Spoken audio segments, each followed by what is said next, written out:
prie, il tournera cette épreuve difficile en ta faveur. Écoutez bien ceci. Philippiens 1,19. Car je sais que cela tournera à mon salut, grâce à vos prières et à l'assistance de l'Esprit de Jésus-Christ. Waouh!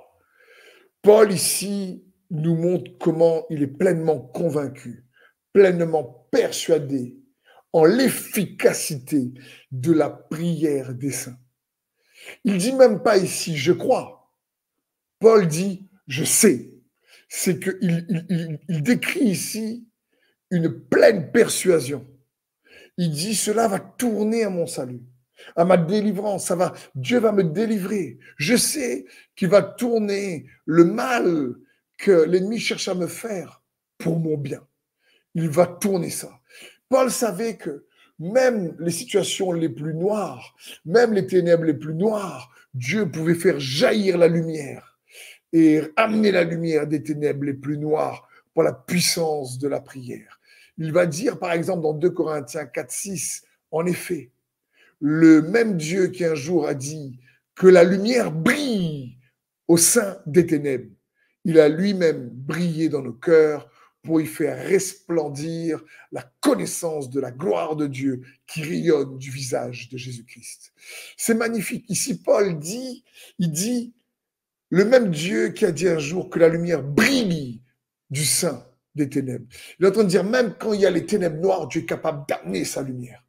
Paul est en train de dire ici, écoutez, je sais que cette situation est difficile, il est dans un contexte difficile, il est en prison lorsqu'il écrit l'épître des Philippiens, les circonstances sont noires, mais il dit la lumière va arriver grâce à vos prières. Il était convaincu, il dit je sais que grâce à vos prières et à l'assistance du Saint-Esprit, cela va tourner à mon salut. Et j'aimerais t'encourager à continuer à persévérer dans la prière parce que Dieu est capable de tourner des situations que l'ennemi planifie, les stratégies des ténèbres. Il est capable de faire jaillir la lumière par nos prières et l'assistance, comme dit l'apôtre Paul, du Saint-Esprit. Mais j'aimerais vous partager une clé, un principe qui va venir consolider, je suis persuadé, votre foi comme Paul par rapport à la prière, va venir consolider votre conviction au sujet de la prière. C'est quelque chose que il est bon pour nous de comprendre et de croire. C'est tout simple. La prière active le service des anges en ta faveur. C'est très important de comprendre ça. Euh, J'aurais tellement de témoignages à partager, mais je vais me cantonner à partager la parole à ce sujet. Dans Acte 12, Pierre est en prison. La Bible dit, à cette époque-là, le roi Hérode se mit à maltraiter des membres de l'Église et il fit mourir par l'épée Jacques, le frère de Jean. Quand il vit que cela plaisait aux Juifs, il fit encore arrêter Pierre. C'était pendant la fête des pains sans levain. Après l'avoir fait arrêter et jeter en prison, il mit Pierre sous la garde de 4 escouades, de 4 soldats chacune. Il avait l'intention de le faire comparaître devant le peuple après Pâques, la Pâques. Pierre était donc gardé dans la prison et l'Église adressait d'ardentes prières à Dieu pour lui. L'Église adressait d'ardentes prières à Dieu pour lui.